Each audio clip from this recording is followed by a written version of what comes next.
So, if you're watching this at home and you haven't, um, sort of, we're not in class. We just watched Luxo Junior, so go watch that first.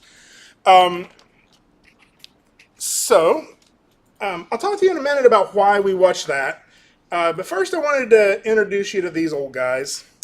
They, this is Frank Thomas here on the left, and Ollie on the right, Ollie Johnston. These are two of Disney's nine old men. Let me make sure I'm recording. Okay. Yeah. So these are two of Disney's nine old men. They were starting with before even the Snow White movie, the first feature. There were a handful of animators that started there very early. They were not the first, but they were, among the early animators that started before the features even began.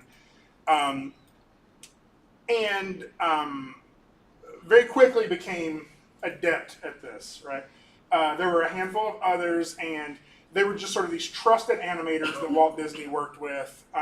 They called them the Nine Old Men. It was sort of a joke, sort of about, I think there was a movie at the time about the Supreme Court.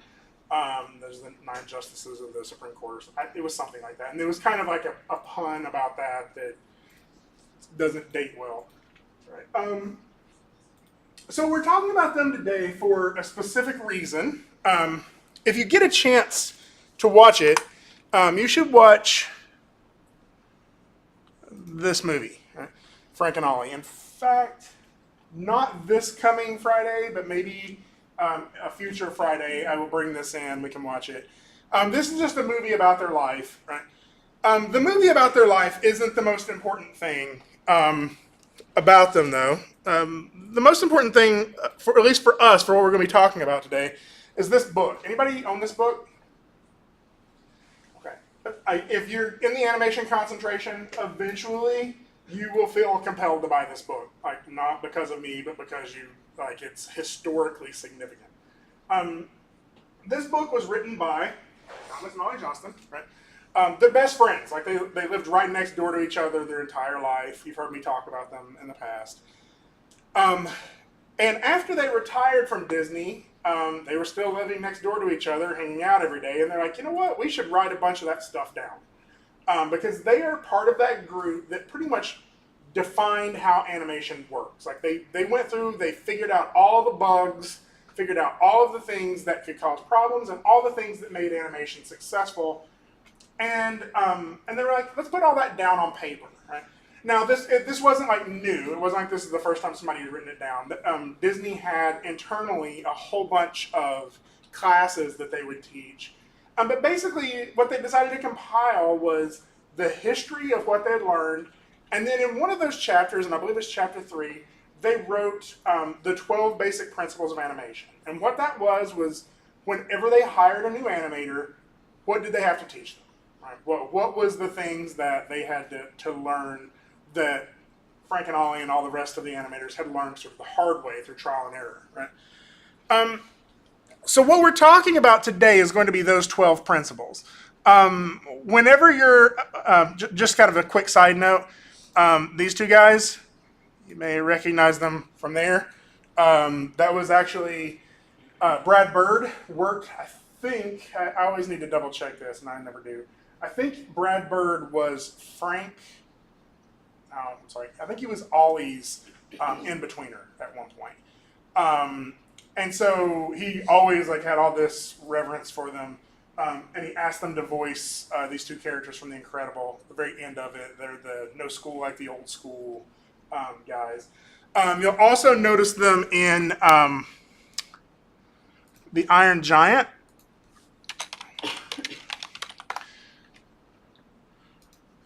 Frank is the train conductor, and Ollie was the other guy who says, "Go ahead and tell him, Frank." So they're the ones who do the voice from this. It was actually after recording The Incredibles, Frank died before The Incredibles even came out, and then Ollie died probably 3 or 4 years later.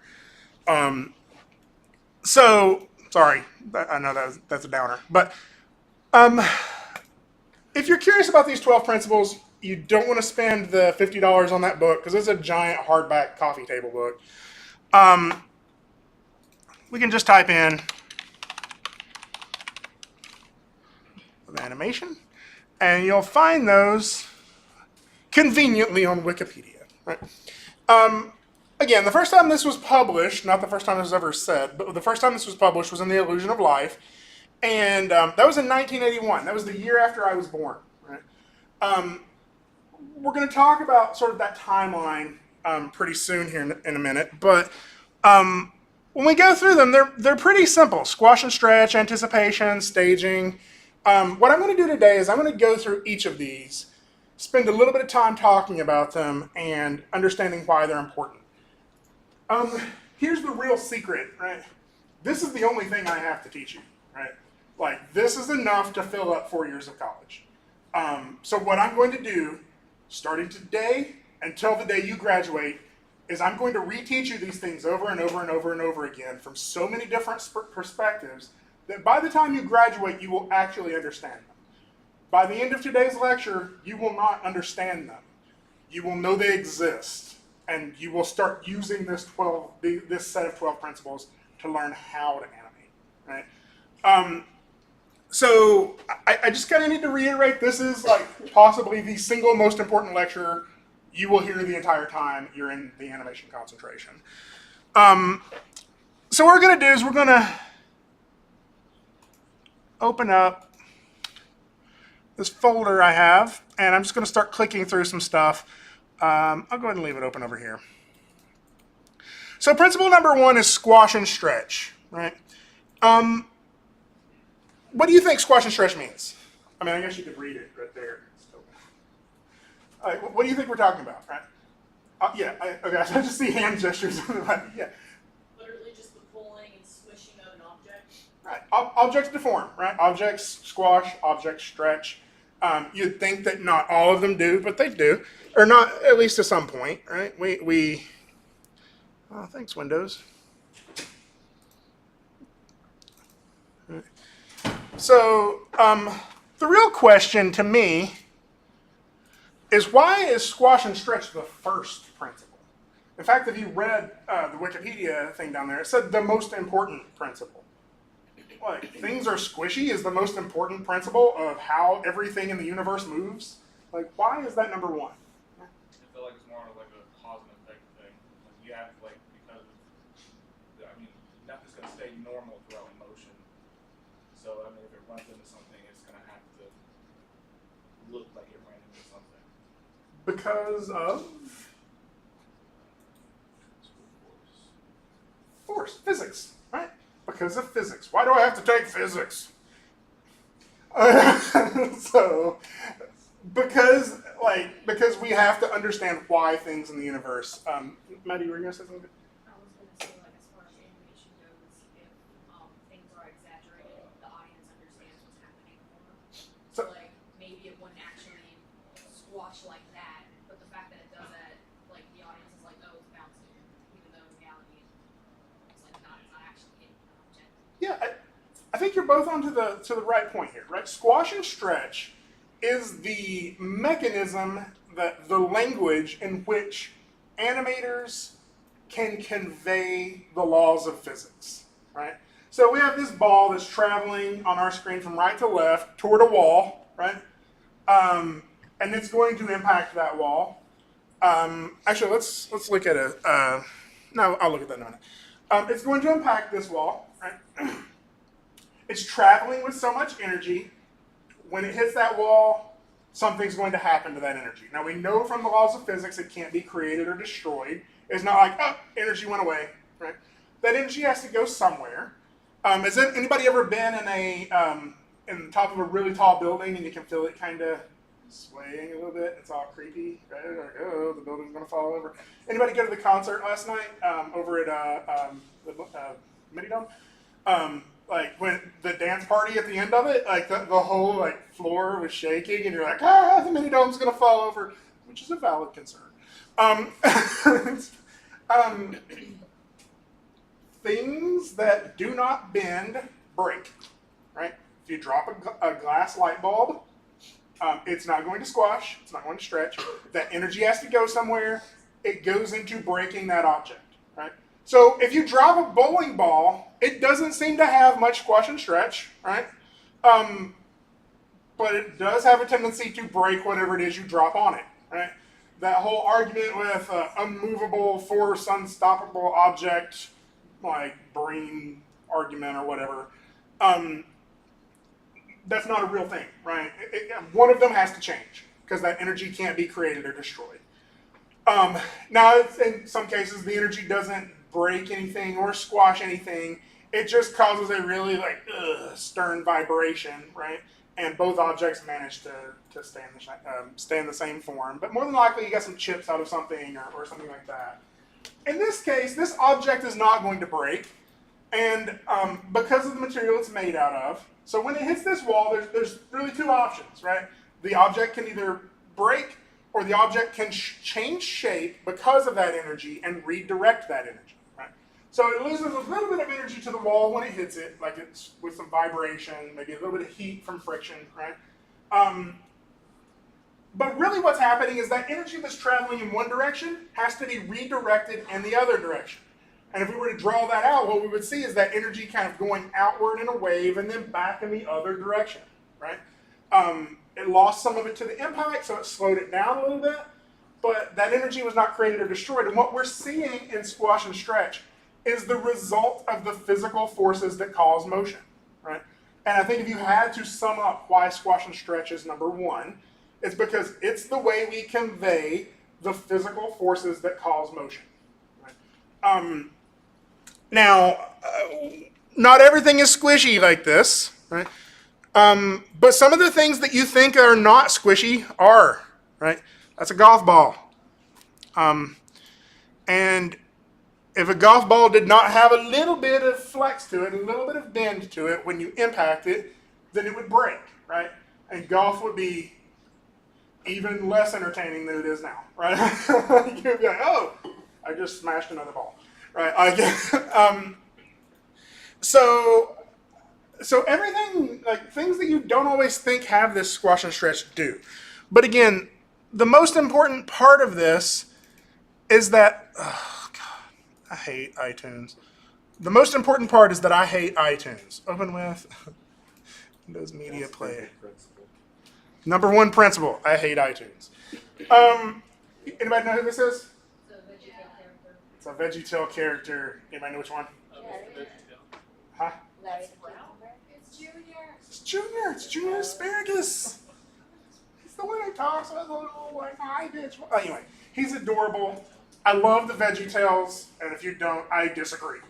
Anyway, all of the VeggieTales, squash and stretch is the only way we actually can convey motion with them. They don't have arms. Like, they don't have legs, right? To get around, Junior has to squash to build up some energy, right? And then he has to push against the ground, so he has to stretch, right? To convey that energy, and that's how he jumps, right? Is just through a series of squash and stretch. And we believe this. We believe this from a very early age. Like, kids are not well known for, like, hiding their feelings. And if they were like, Junior Asparagus moves weird, right? They wouldn't, like, they would say that. They buy this immediately. They're like, oh yeah, that makes sense. So I think it's important to recognize that, like, that's all that's happening here. Squash and stretch is completely convincing us of the physics of this world, right? Now, kind of show you the tangent of that, this is what's happening when Junior jumps, right? He's in his neutral pose. He has to squash down or anticipate down, right, in order to build up the energy, right? Because if I were to try to jump right now without bending my legs, well, actually, that's what I'm trying to do right now. I'm trying to jump without bending my legs. I can't do it, right? You have to build up that energy. You have to build up the kinetic energy, your stored energy, the Cheerios you ate this morning, or whatever you ate this morning, the pizza you ate at 3 o'clock in the morning. You build up that energy, right?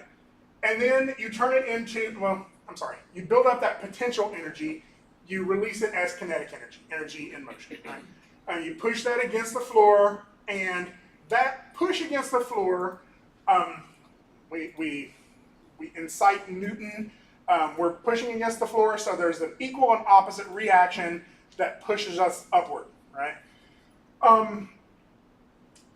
Now, once we get up in the air, some other forces take a hold. What are they? Gravity. Gravity. Actually, gravity's been there the whole time. We've actually, but that's where we start to see it, right? And that's the reason we have to anticipate up, right? Or anticipate down. If there weren't any gravity, I could probably just like flex my toes and start moving off the ground or something. But gravity is going to start to pull against that force, that energy that was pushed into the ground. And eventually we're going to meet this equilibrium where you just kind of seem like you float just for an instant, and then you start falling back toward the ground, right? Now, has anybody ever jumped off of something and landed with your knees bent? Yeah, that hurt, didn't it? Yeah. That's why we stretch out, right? Because that gives us the most amount of room to absorb that energy that's going to happen when we impact the ground, right? And then when we squash in, that's us absorbing that energy, right? So squash and stretch is everywhere, but it doesn't mean that our object got smaller or bigger, right? Squash and stretch is often about compression, and there's the other technical science. It's not extension. It's anyway, we'll call it extension for this. And so that's what we're seeing, and it doesn't mean that like for an object to get smaller or bigger, right? That's the misconception, right?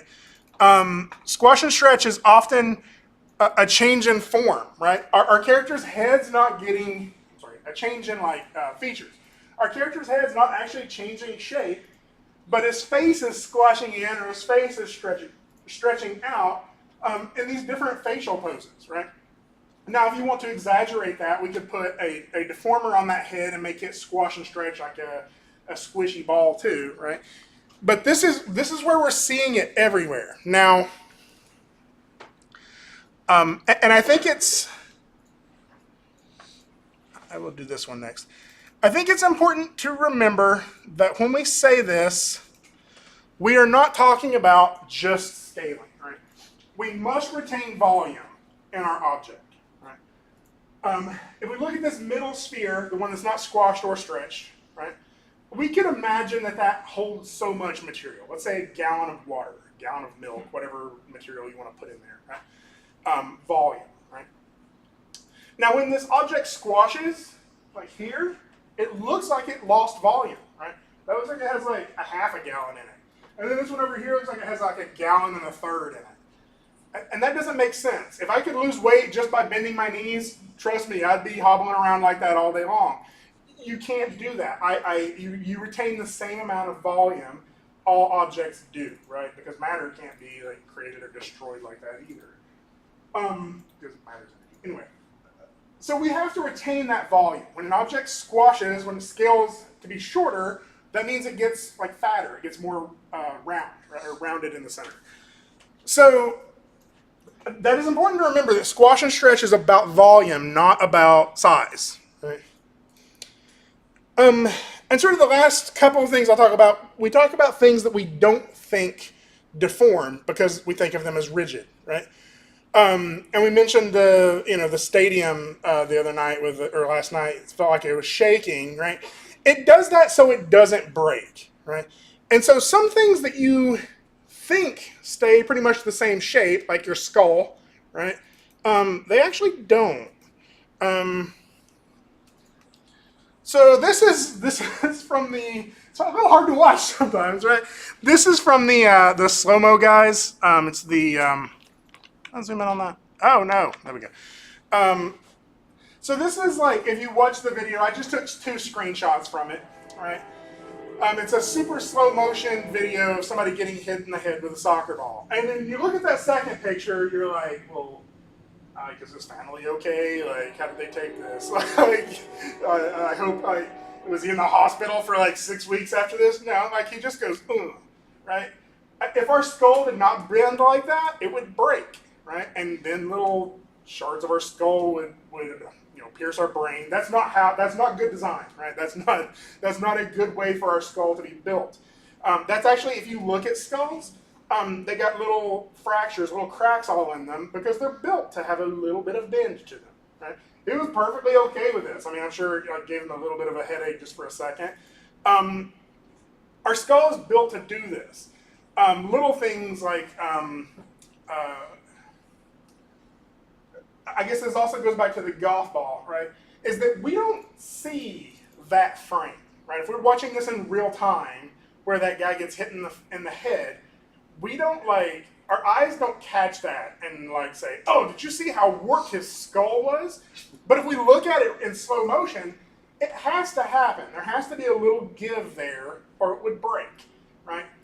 However, if that's not in your animation, we feel like something is wrong. Right? We may not see it. It may not register consciously in our brain, but subconsciously, we see that every day, right? If somebody if you smack your shin against something, your bone flexes just a little bit, right? And we can kind of leverage that and exaggerate that in our animation to show that these things are there, make it feel more fleshy and more realistic.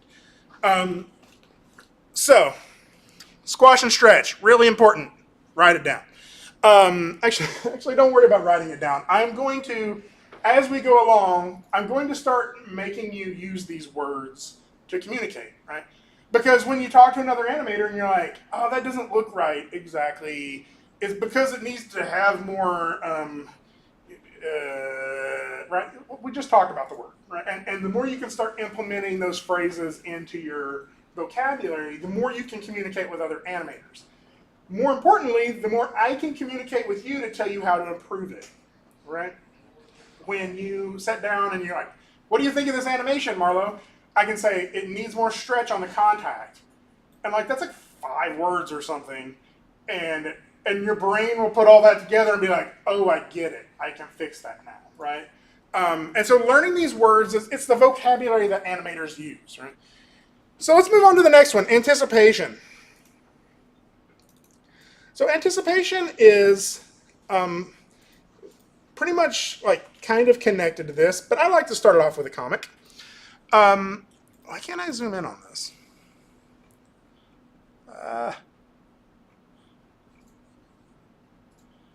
Okay, for some reason I can't zoom in on GIFs, so we'll just let you look at it.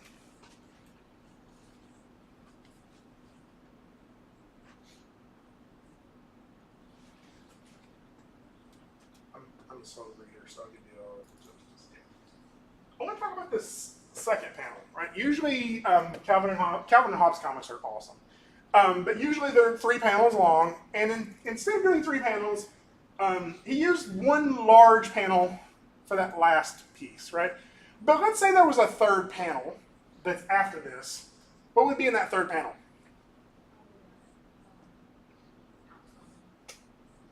The pounce, right? He would have tackled Calvin. It would have been a hilarious panel of a child being mauled by a tiger.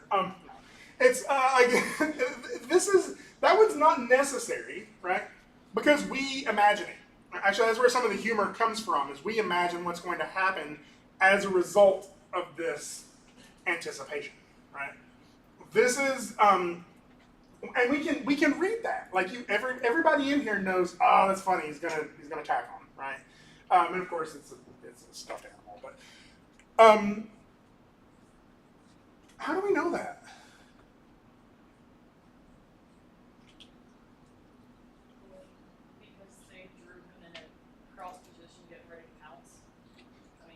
Because he's in pre-pounce pose, right? He is ready to die. What were you going to say, Matt?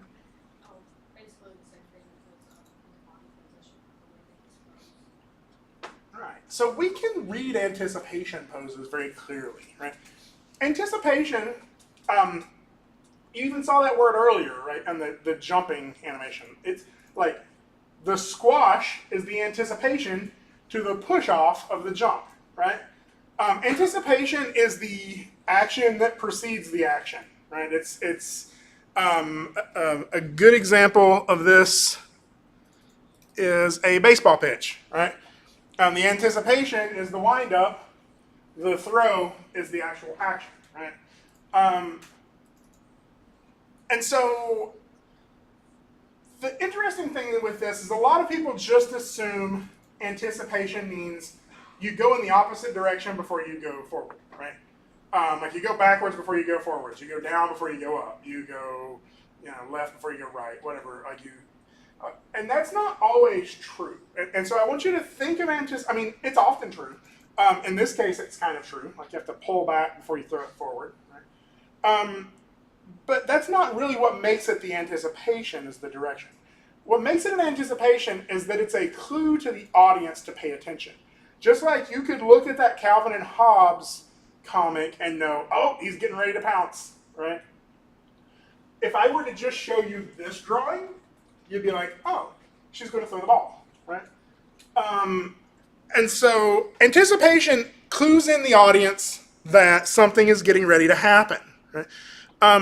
This comes from our experience of seeing things move all of our life, right? We know that a person doesn't just go flying up off the ground. They have to anticipate down to build that energy to push off, right? Anticipation is a tool that you can use as an animator to make people put their cell phone down and say, hey, watch my animation. This thing's getting ready to happen, right? And it can be something as simple as drawing the viewer's attention to your hand, right? Like, let's say I'm going to make a particularly important gesture with my hand, right? If my hand is just completely down and then the gesture pops up like this, right? Like, you may have been looking over here on this side of the screen at a different character, and if that gesture is really quick, you may have missed what that was, right? So an animator can draw attention to the character's hand, right? I kind of have a very sloppy sketch of this. Our character is going to reach into the fridge, right? They can just pull their hand up so you can see it before they reach into the fridge, right? Before I make a specific gesture, I may pull my hand up. That way you're still kind of keeping my hand in your mind before I make that gesture, right? So this is important to recognize that it's a tool for you to use. If you're sort of following the way things naturally move, some anticipations are just built into the physics of motion, right? Some of them are tools that you can use to draw attention to the thing that you want to happen, or want the audience to read clearly, right? So let's move on to number 3, which is staging. Most of you have heard the phrase staging before. Where have you heard it? Theater, right? Because that's the thing with a stage, right? And so what do we mean by staging in the theater? Position on the stage, sort of the layout of the stage. Why is that important? It sets up the environment and how the character interacts with the environment. Okay, but is that so the other actors can see that, or? So the audience can see it. For the audience, right? You set the stage in the way that you can communicate all of that action to the audience, and they get all of it, right? That's all we need here too, right? Staging is saying that you can use your entire page, your entire frame, use that smartly, right? Use that intelligently to, because that's all you have, right? You can communicate with that in some very simple compositional ways. Now, if any of you have had in many art classes, you've talked about composition. Brad Bird, again, I keep bringing him up, but he was brilliant at this. Sort of a side note, I kind of forgot to mention this. Apparently, you may have already gotten an email about this. Friday, we're going to have a visiting speaker here from The Simpsons, and he's going to be downstairs. He's going to be in one of the Cintiq labs doing a demo. I'm not for sure the exact time, but Marty said he would send out an email to everybody, so you'll get information about that. Come out and see that. I think that'll be really cool. But the reason I bring that up is because Brad Bird used to work on The Simpsons, and that was one of the things that he really pushed was staging, posing, composition, right? How to lead your audience's eye, right? And this is stuff that we've been doing for years, right? We can see it in this composition here, right? There's not a lot happening over here. And it's because he kind of wanted us to feel a little distanced from this scene, so we see both the character and the environment, so we understand the situation, right? But we still need to understand like where to look. I mean, we kind of know just innately from being humans, like the face, they're going to talk, But he's leading our eye there, right? These arrows lead around the pages to make sure that we're looking at the right things. And that includes the environment. They staged this to where Syndrome's head is in a very, um, uh, this intersection of all of these lines, right? All of these things are kind of pointing to that. So staging is often about composition, and we can do a lot with composition, right? We can, so one of the things you see here is all the elements in the page kind of pointing, or all the elements in the scene kind of pointing to his face, so we know what to look at. And then we also have that with his arm, like the two most important parts. Now I think one of the interesting things here is you see these blue lines that are drawn in there. This is a compositional concept called the rule of thirds, which is if you do, you have to do it with jazz hands, because everybody brings up the rule of thirds as if it's like, and it's a good rule to follow. It's not the only rule of composition, and sometimes people get a little heavy with it. But basically, if you divide any page up into thirds, those cross points right here are good points to line up in significant focal points for your shot. You can also break stuff off into quadrants, right? Like if you have three people talking, sort of having them off in their own thirds kind of allows you to do that. If there's a key pivotal point, making sure that that kind of neatly fits into those thirds. I actually buy into another form of composition that I think works a little bit better, which is if you nudge those center lines in a little bit, you're coming closer to the golden ratio spacing, and I think it's slightly more appealing, and it keeps stuff a little more toward the center of the frame. So, but that's a longer discussion. So understanding composition is important. I'm sure you're going over lots of that in visualization, and you'll just hear more about this throughout, and probably visual effects as well. So there's a lot of there's a lot of different things that we can find from this, right? That just allows us to frame these shots in interesting ways. One of them, though, is the character's pose, right? And so we'll talk about that. Crap, where'd my screen go? So let's talk about character pose for a second by just looking at this pose, at these poses. So there's no actual features in here. Like we don't see facial features, we don't see anything, but somebody throw out a word that you think describes their personality or attitude. Stoic. Stoic? Others? Relaxed. Relaxed, so they're like leaning against the... Any others? There's all sorts of good words. Confident with the third one. Confident, right? There's definitely like some, like they're not stressed, right? They're not freaking out. And so we get all of that without even having a fully illustrated character. We're getting that purely out of the pose. As an animator, when you start moving more toward character work, if you move more toward character work, your pose is a big part of staging. Your pose is sort of the way that we can tell the audience about the character. Like there's lots we can tell about them in the environment, but your pose is how we tell them about the character, right? So for example, these are the same two lines. Don't worry about me, I'm okay. Right? Do you believe him? Yeah. Sad little fella, right? Part of that is his relationship to the environment, right? He's got his back turned to us. Part of it might be lighting or whatever. But that's like we read that line, don't worry about me, I'm okay, differently than we would read this one. Don't worry about me, I'm okay, right? This is like, I can jump that with a motorcycle, right? Don't worry about me. Like this is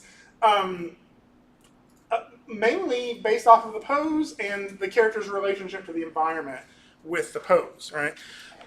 Now there are several things that we use to identify pose, but one of them is silhouette. So I'm going to pop open a silhouette on this, a bunch of silhouettes on the screen, and I want you to tell me who they are. You ready? How many of you knew who this was if you don't even play this game? Anybody? That's me too. All right, this is the Team Fortress 2 characters, right? TF2. This was not accidental.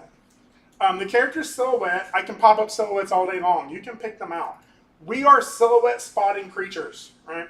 And that's because if we're like in the forest wandering around and we're like, hey, that shape kind of looks like a tiger, right? Like that clicks very quickly in our brain and it says run, right?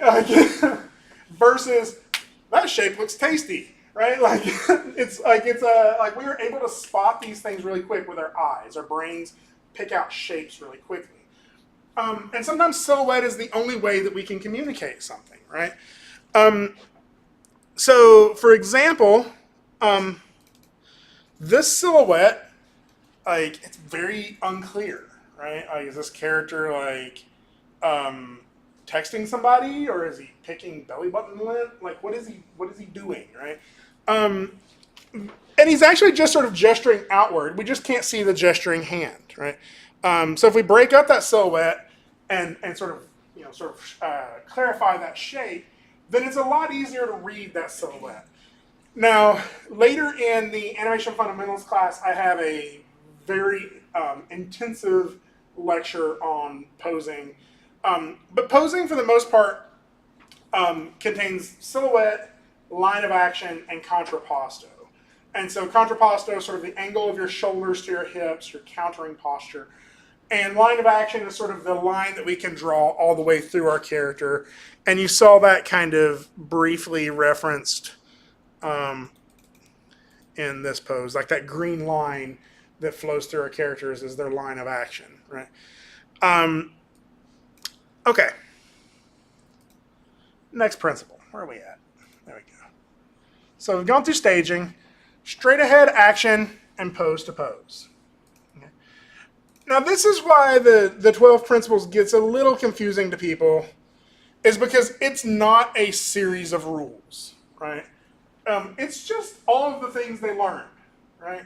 Like, that's these 12 principles. It's not 12 commandments. It's 12 principles. And what this one is saying is they learned that you can achieve animation pretty much with two different workflows. There was straight ahead animation and there was pose to pose animation. And so if we think about the way, I'm gonna mute this just because I can talk over it. Many of you have seen like the Lego movies, right?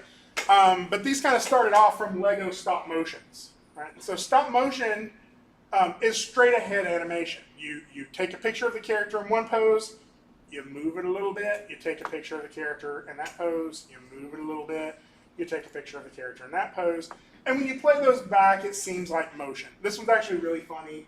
It's this like Cthulhu court case. Like if you ever get a chance to look this one up, I'll probably share these here in a bit. It's actually Farkongwu is the name of the creature. But there's lots of stop motions. In fact, most of you, or some of you, probably even did your GIF as a stop motion. How many of you did that? Like, pretty much you just moved something little bits at a time and took pictures of it, right? So if you did, you probably learned some of the limitations of that. You get a shaky camera. Like, you got to mount your camera somewhere. That way the background isn't always moving too, right? Some of you probably realized that, like, dude, I have to take a lot of pictures or it seems like it's moving really fast, right? But the hardest part about straight ahead animation is that you have to have a plan, right? If my character is going to go from here to over there, right, that's a lot of steps. What if I only have like 2 seconds to do that, right? If my character is like, first I am going to turn, and then I am going to take a step. Oh, that was kind of a small step, right? Like, that's what ends up happening, and like by the time you're finished with it, you have a 45-second animation of a character walking to that door. You have to have a plan, right? In fact, most people think straight ahead is easier because you just get started and go. Most stop motion animators animate the entire shot twice. They animate it once on paper, and then they animate it the second time using what they learned on paper to do the straight ahead motion. Straight ahead really is mostly useful now when you can't predict something, right? For example, let's say you're animating a character's hair sort of flopping around after they jump, right? It's very like flowy, like fire is one of those things that you can't really predict. It's not going from one pose to the other, right? Pose to pose animation is where we create two poses, pose A, pose B, right? And after we've figured out where our character needs to be in pose A and pose B, we fill in the in-betweens, right? We kind of talked about this the other day with sort of the traditional animation, right? The keyframe animator does frame 1 and 5. The in-betweener does those in-betweens, right? Maya is your in-betweener, but primarily most animation is done in the pose-to-pose manner now, right? Let me find. Now, some poses are very clear to define. Right? A walk cycle, any sort of locomotion, there are 4 poses that go into every locomotion that you'll ever find, whether it is a cheetah running or a person walking or a person skipping. Like all of those have the same 4 poses that make it physically possible. And it's a contact, down, passing, and an up. Right? That's the physics that is involved in pretty much any locomotion. Having said that, like some actions are not as easy to define, right? And we have to go through and figure out what are our key poses, and then how do we transition between those and in-betweens. The pose-to-pose process is like the most controllable. It is the one that you have the most control as an animator, and really showing that control as an animator is what makes you a good animator. Anybody can hit S. Right? I can teach somebody how to hit S and move an object in like 5 minutes. I taught you all in like 5 minutes how to move an object in Maya, right? How to move it well takes a lot of control, right? And the posing is a strong part of that. Again, all of that is part of, that's part of pose to pose, not staging, but pose does cross over in multiple areas there. So, okay, number 5, follow through and overlapping action. This one is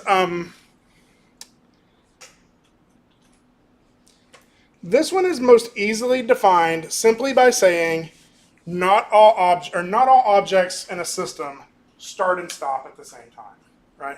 I kind of made a couple of examples here. Some overlapping action, right? That ball moves, the tip of that string finds out about it a little later and drags along behind it, right?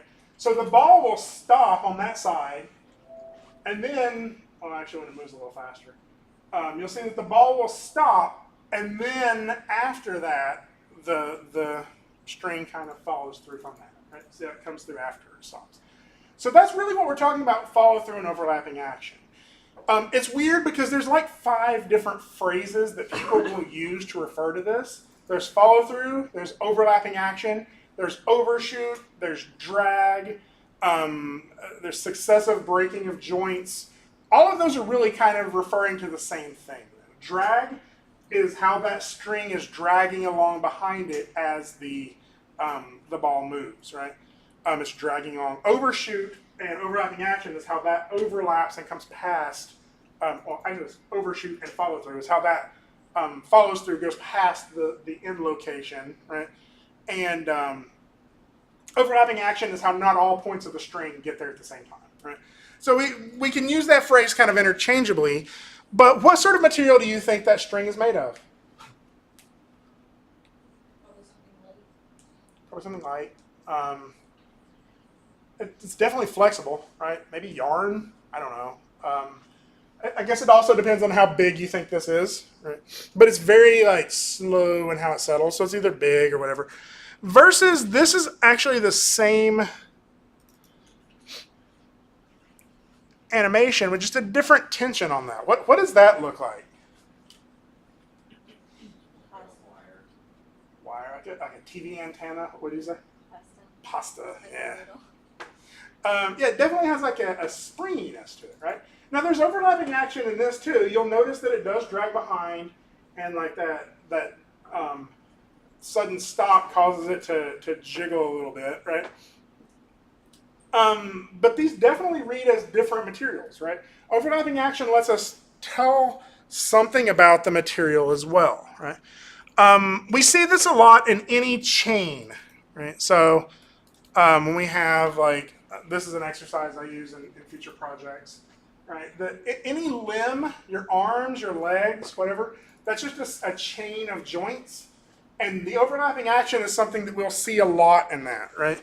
The way that we might have an arm sort of come to a stop, right? You'll see that the forearm overshoots and everything kind of comes to a stop at a different time, right? Maybe just 1 or 2 frames different, but we can sort of control that. A lot of stuff you'll see in overlapping action is often fabric, right? The way your fabric drags behind you. I'm wearing an overshirt today, and you'll see that as I walk, like the fabric kind of drags behind me a little bit. And that's just because it's light and I'm not. Like I'm dragging that along behind me, right? Okay, I think this is one that is easy to understand the concept very quickly, follow through an overlapping action. It is the one that I think students struggle with the most, and it's because you're fighting with Maya at the same time as fighting with follow through and overlapping action. So this is one of the ones that I probably grade the hardest in the Animation Fundamentals class, which is the sophomore level animation class. Okay, from there, slow in and slow out. So let's talk about this.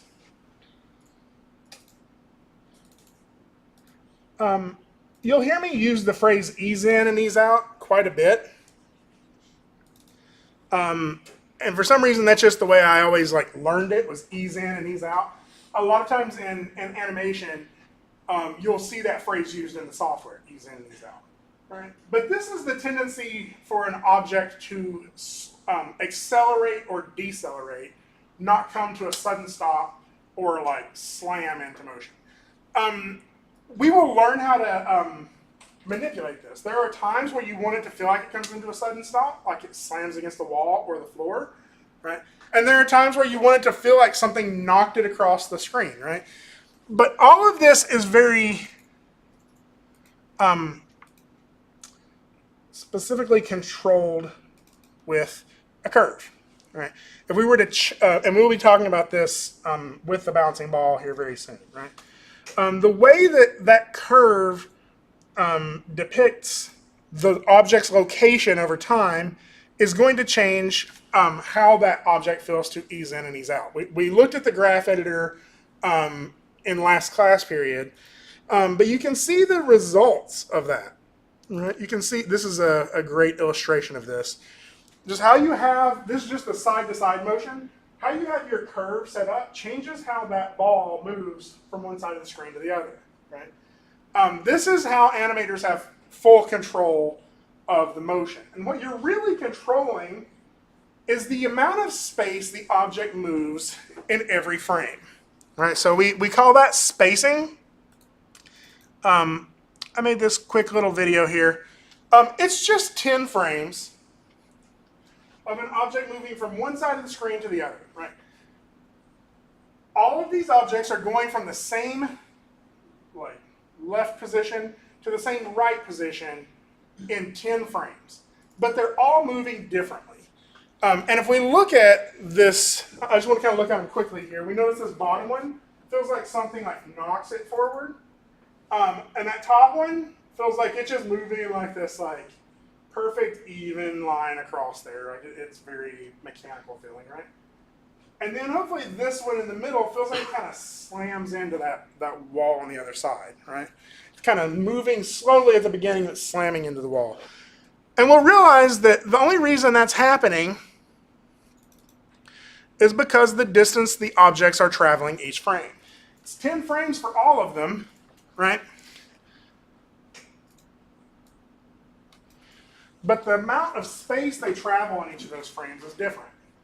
We control that using the curve, okay, and the graph editor. Okay. Um,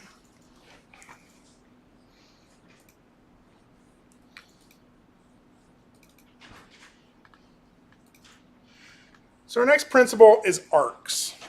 Okay. Um,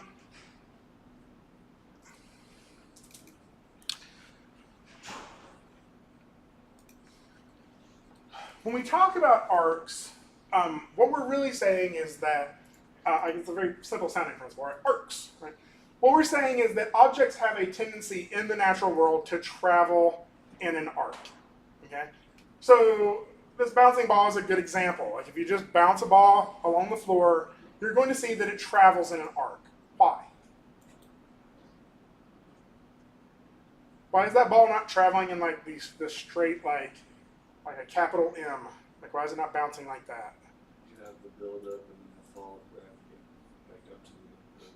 So we talked about that earlier. Like the energy of it bouncing up is slowly being dissipated by gravity, and then gravity changes it, right? And so there's a constant change in energy, right? Even if I fired a cannonball straight forward, right?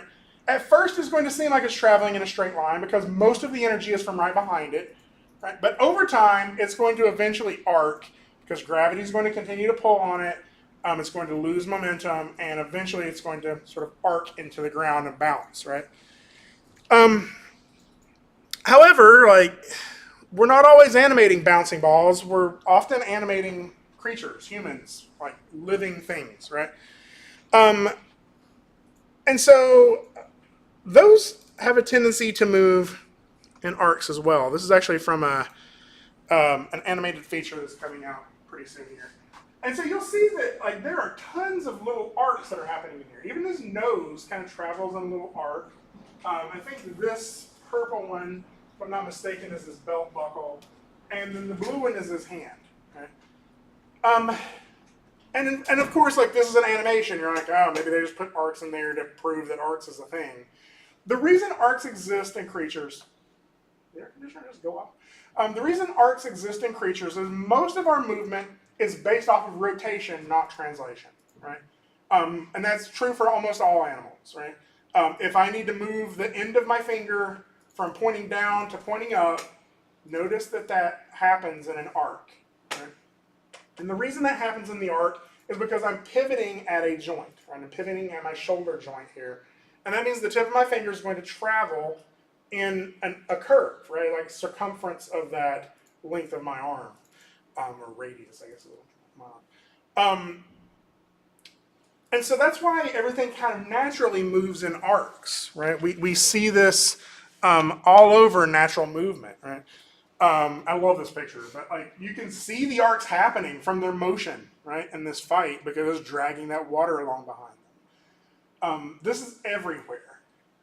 However, Maya naturally wants to try to move stuff in straight lines, and so we have to fight that. There are ways that we can create that motion that we get more natural arcs, but as the animator, you have to constantly stay in that mindset. It's like, I have to make arcs happen, right?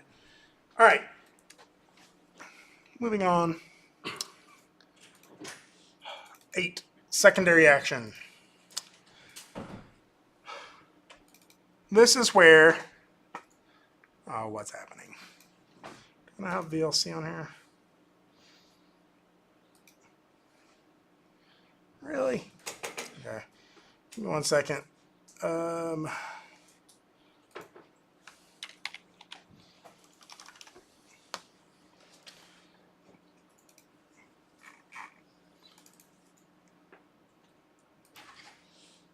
me install a media player really quickly that'll play this. That's annoying.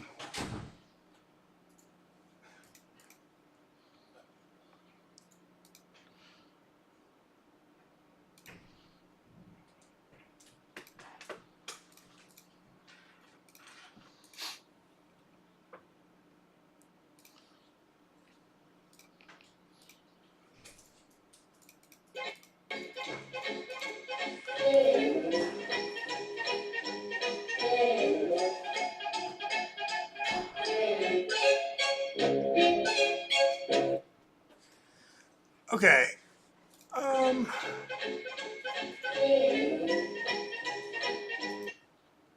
So I'll make this one loop.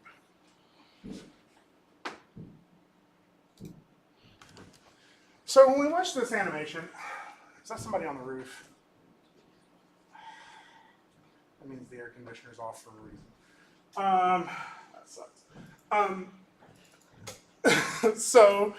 Our principle we're looking at here is secondary action.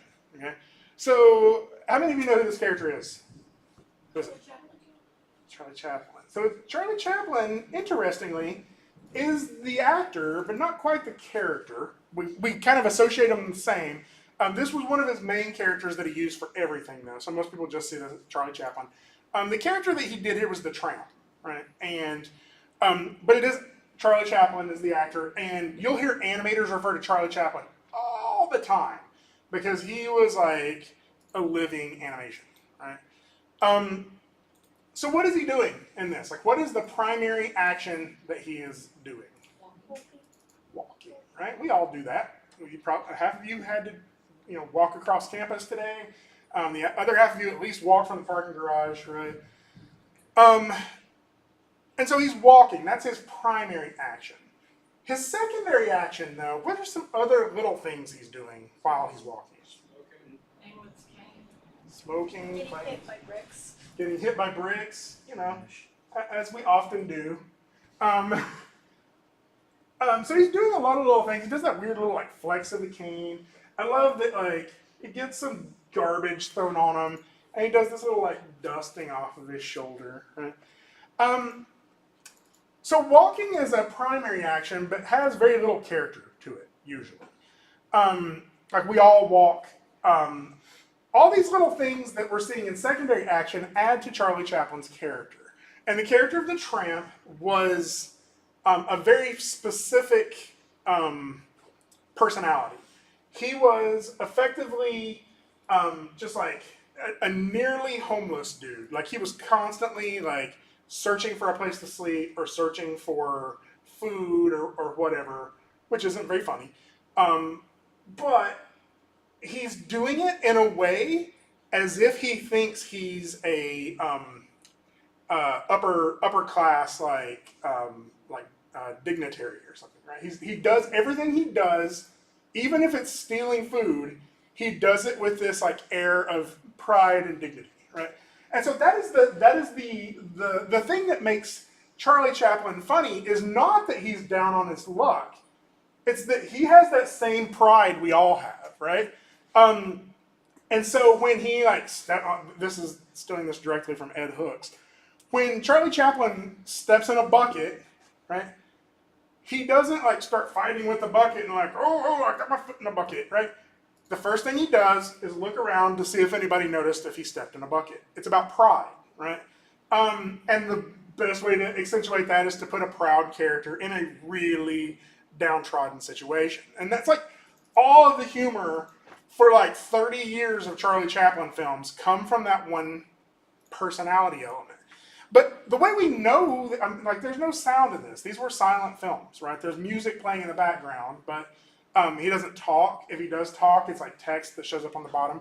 The way we know that is always through his secondary action, right?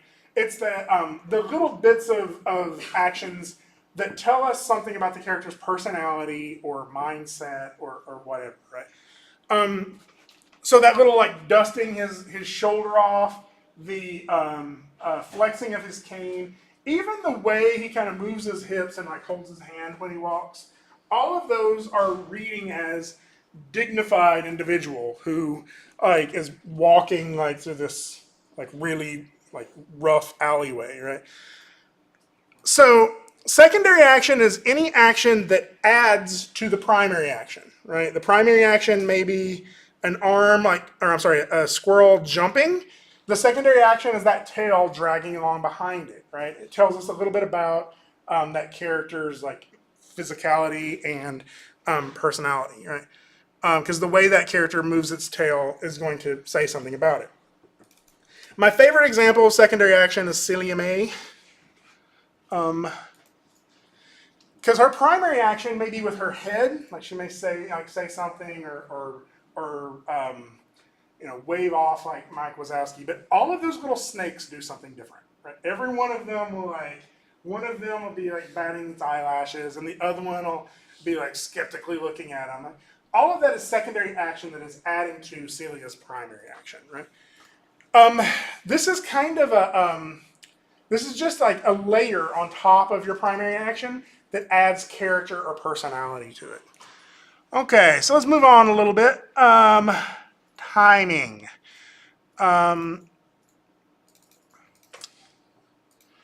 So timing to me is one of those principles that sound silly. It's like, of course, timing. We're making animation, right? It's like saying one of the principles for cooking is food, right? Like, of course you need timing. Without timing, you don't have animation. What this is really saying is pay specific attention to timing, right? Understand how timing works, and this is something that we all kind of fought with over these last few projects and exercises, right? It's that the number of frames that Maya plays back in a second is not going to change. It's always going to be 24, right?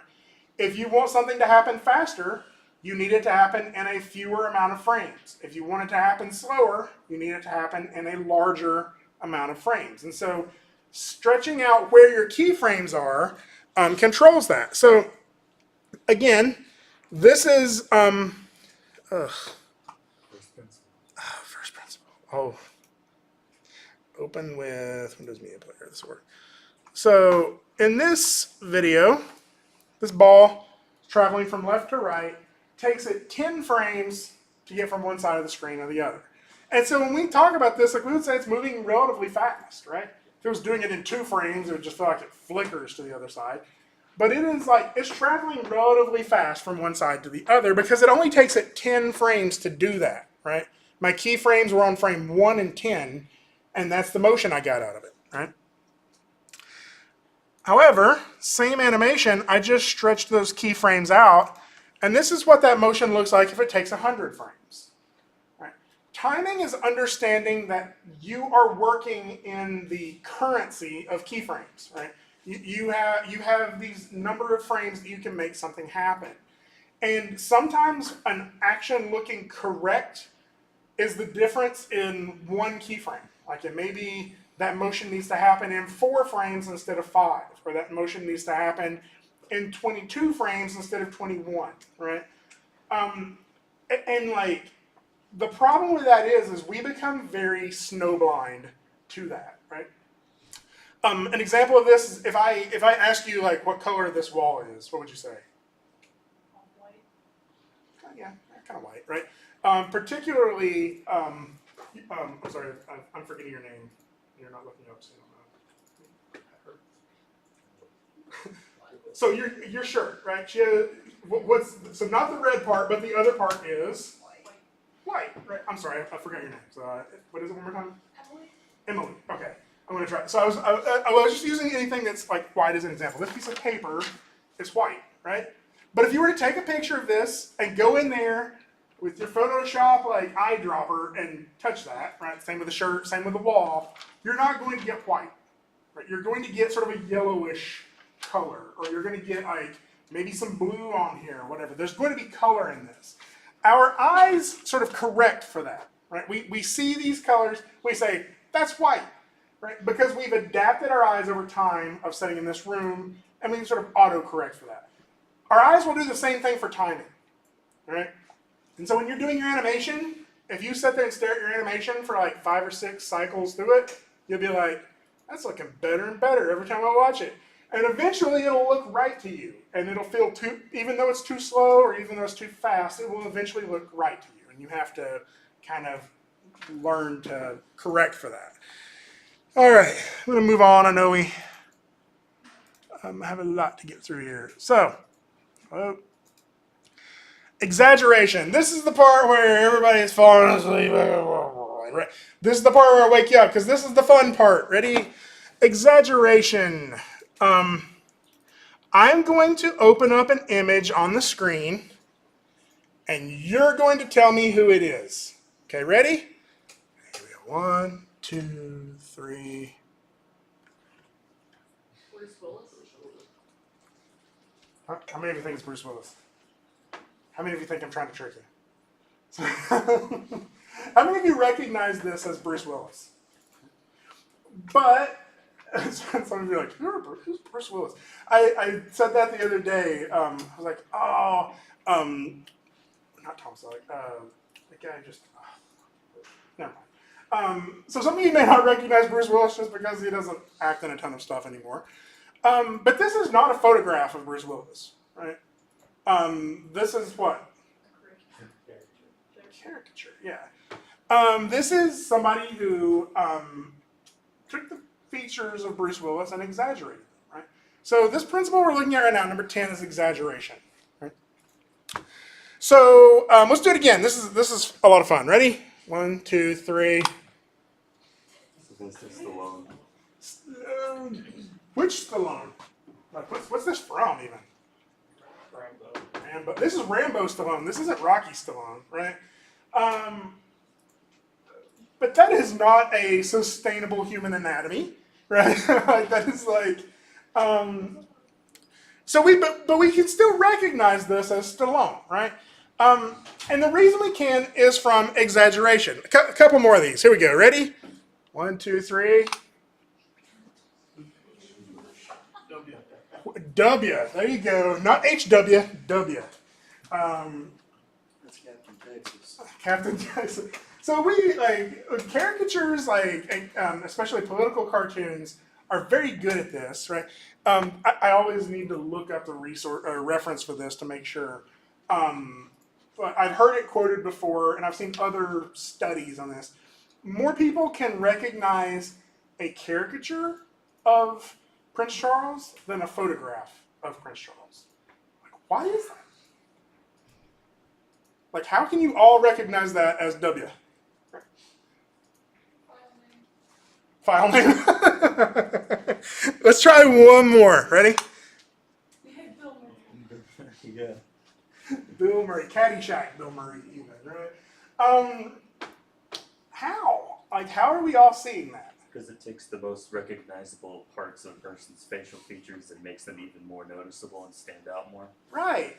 Like we took essence of Bill Murray, right? And we extracted all the things that were not like key features of Bill Murray, and then we just made this completely out of essence of Bill Murray. Like, it's an essential oils of Bill Murray. Right? Just squeezed them all out of him, and we built this new Bill Murray thing, right? That is the Bill Murrayist. And that's what exaggeration is. It's whatever, people, the first time somebody tries a caricature, they're like, oh, caricature, that means I make its head bigger, right? And then you just draw this, and you're like, no, exaggeration is not make it bigger. Exaggeration is make it clearer, like make it more clear, right? Clarity is what we're aiming for there.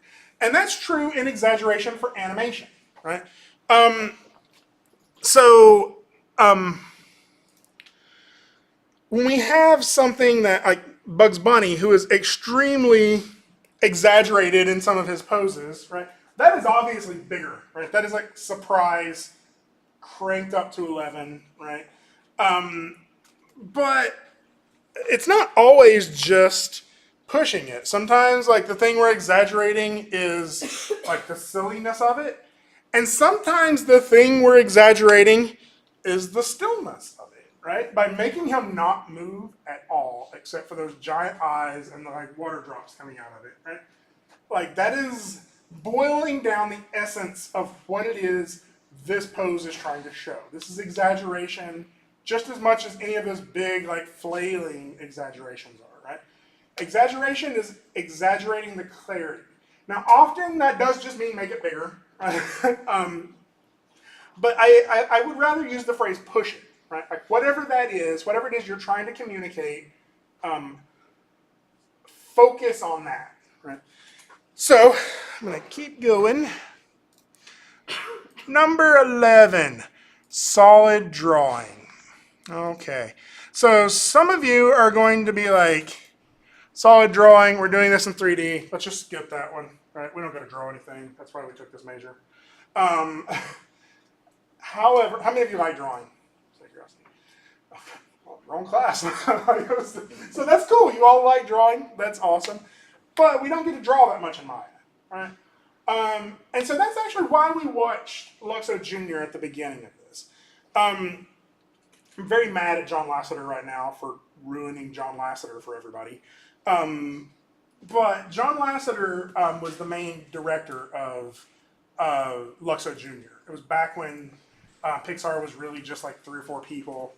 And they made that film, I think it was in 1983 or 84. I'd have to go back and look. Well, you remember that The Principles of Animation and The Illusion of Life came out in 1981, right?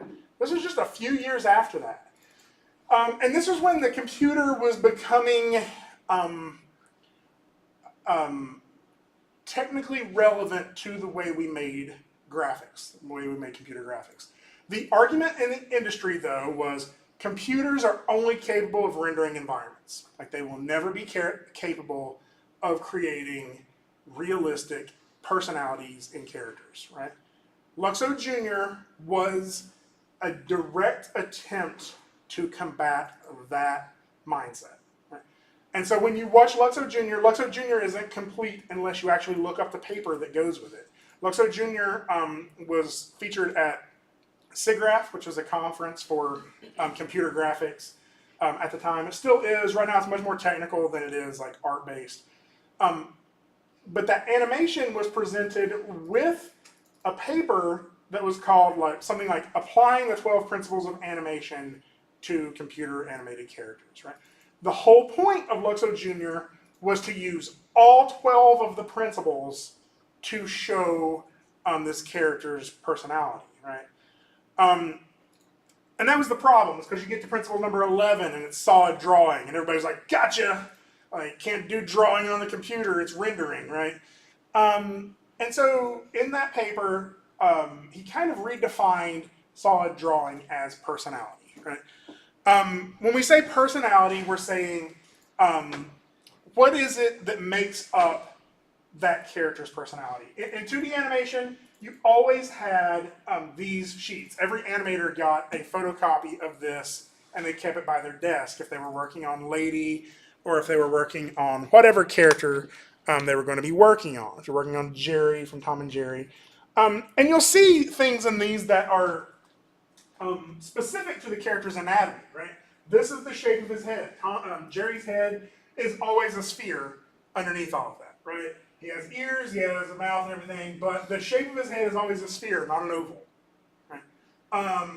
The shapes of his eyes, like possible pose positions, right? We start to see these things that are lined up in these drawings, right? When we said solid drawing, what this meant in the original sense of the 12 principles was that everybody needed to be able to create the drawing of the character, of the object, that was consistent, right? If by the end of the movie, Genie looked completely different than he did at the beginning of the movie, you screwed up, right? It was called staying on model. Everybody got this sheet so you could understand the anatomy of the character and sort of base your animation on that. Which is very, like, physical on some level. Gadget is always this tall, right? But there's also a lot in here about personality. You'll notice in all of these model sheets, there are these personality poses, right? And what this says is, like, this is who Gadget is, right? And we can never take her away from who she is in this film, or people will stop believing it. Anybody even know who Gadget is? You familiar with this? All right, okay. Cool, just making sure. So, like, she is not going to be, like, vindictive and mean. Like, she, like, all of these pictures are telling us about her. Even when she's mad, it's kind of like a stubborn mad, right? Or like a disappointed mad, right? It's never a I keyed your car mad, right? Like, so that is what we're talking about in personality, is that keeping the character consistent throughout the entire thing. Homer Simpson has a couple of very distinctive elements that can never change, right? He always has those 2 hairs on the top of his head, and he has that M on the side of his head, right? There are other elements about Homer, though, or about the Simpsons entirely, that has to stay on model. For example, when Homer like does a whoo or whatever, his eyes will sometimes point in opposite directions. Right? You ever notice this? Like when he's he's particularly drunk or doing something silly. Part of the rules of drawing Homer is that his eyes can go outward in opposite directions, but they'll never cross, and they'll never do this, right? That's against the rules for drawing Homer. That's what we're talking about. It's also against the rules for Homer to stab someone, right? Because that's not his personality, unless it was an accident because he's stupid, right? So, you keep your character within their personality to make sure that you never break that. If you want to talk about somebody keeping a very vigilant hold on personality, that's why my YouTube video got took down, is because Disney is very much in control of Mickey Mouse and every one of their characters because they don't want anybody tainting them and making them a different character in the public's eye. Right? But that's a different conversation. I think Disney's a little too militant about it. Did you hear that, Disney? So last one here, appeal. So before we jump into this, I want to ask you a question. Who has a favorite Disney princess? I do. Who's it? Leia. Of course. I always give one Leia. Any other Disney princesses? I mean, I have a favorite. It's okay to have a favorite Disney princess. That's not a bad thing. Anybody? Growing up, mine was always Ariel. Ariel's mine too. I'm a big fan. Mulan. Mulan. Tiana. Tiana. Yeah. Merida. Merida. Yeah. So there's I think that. So one. I mean, we could have a whole separate class discussion of why that's a reluctant answer. Right. But that's not what we're looking at today. But I'll ask you this: who has a favorite Disney villain? Get a little more hands popping up there. Let's hear some of them. Feel free to just shout them out. Maleficent. Maleficent. Ladies. Yeah, ladies. Cruella de Vil. Randall Boggs. Who? Randall. You know, back from Monsters Inc. Oh yeah. Oh, He's my yeah. favorite. Yeah, he is good. Claude Frollo. Who? The guy from the Hunchback. Oh yeah, that's one I haven't watched enough. I need to watch that more. That was kind of in those teenage years where I was like, I'm not going to watch cartoons. Dr. Facilier. Oh yeah, he's a good character design. Maddie, did you know? Oh, Jafar. Jafar. So I think it's interesting. We're talking about appeal, right? And of course, I said my favorite Disney princess is Ariel.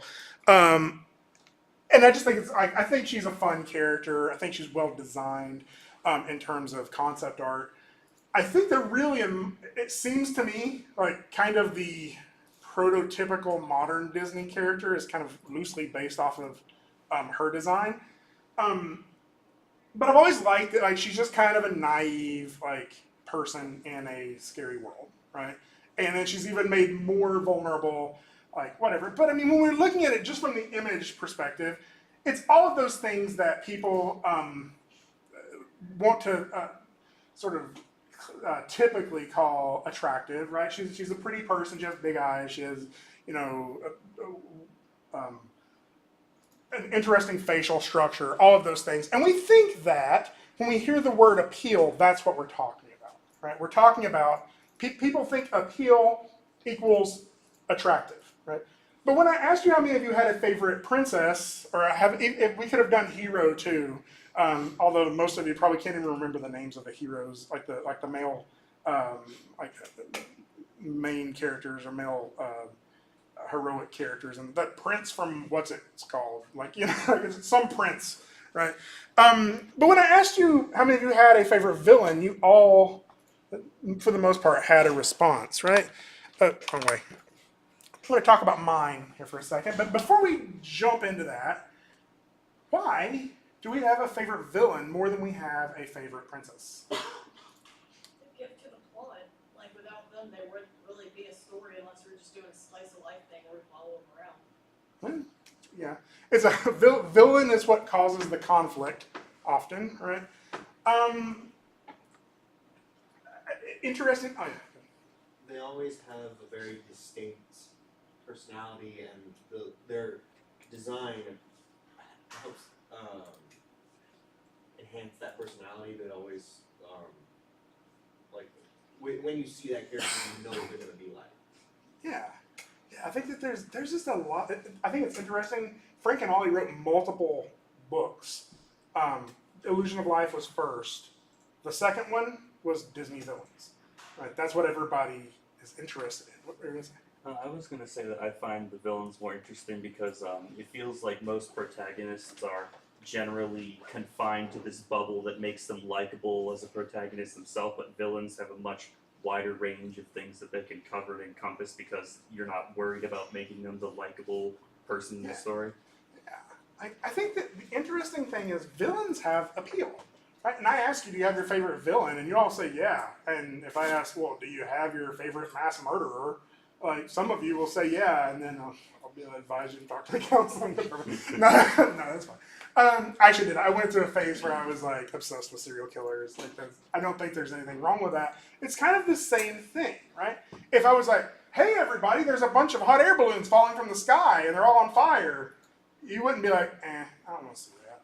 Like everybody would run to the windows, right? Like everybody, you can't look away from a train wreck, right? Cruella's a train wreck. Cruella's a different kind of train wreck. Cruella, I can't look away from her because everything about her makes me ask questions, right? She's my favorite because of everything about her is a dichotomy. She is a complete contrast and a reverse of itself, right? She's an extremely pale, skeletal creature, right? Person. Like you almost see like the skull features on her face, and she wraps herself in the corpses of other animals to make herself seem bigger, right? She's just like this spindly person. She like literally has two different colors of hair, showing that there's a contrast there, right? Even her name, like she always walks around like very ritzy and like is sickly sweet to everybody that she hates.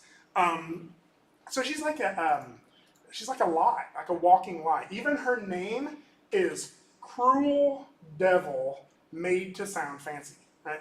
Cruella is like, and when you see that, you go, ooh, I'm intrigued now. Like, let's see what happens. Let's watch her and see what she does. Oh, she's gonna skin some puppies, right? Like, and you're like, so I need to point out to you what is happening here. What time does this class get out? 10:15. 10:15. So we got about 5 minutes. I'm going to rush through this. I want to talk to you about what's happening here. How many of you know this little guy? Dumbo. He's so cute. I love Dumbo. And so, how many of you remember this guy? You remember him? He's the one that was picking on Dumbo and made Mrs. Jumbo like pick him up and like give him a spanking or whatever. And like, I hated that kid. Like I could not stand him. Like Miss Dumbo grabbed him and I was like, yeah, stomp on him. Ah! Why? It's like he was making fun of a baby, right? If we go to this, right? No matter how much you all are probably like, I don't want one of those right now. If you were walking home and saw one laying in the grass, you'd probably pick it up and be like, somebody needs to take care of this, right? We are hardwired to love these, to take care of these, right? Because they're a lot of responsibility, and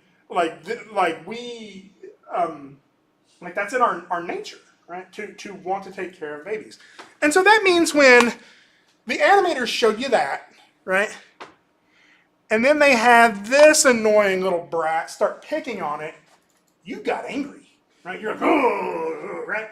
And I need you to understand that again, it's all pixels, right? This is just a bunch of pixels.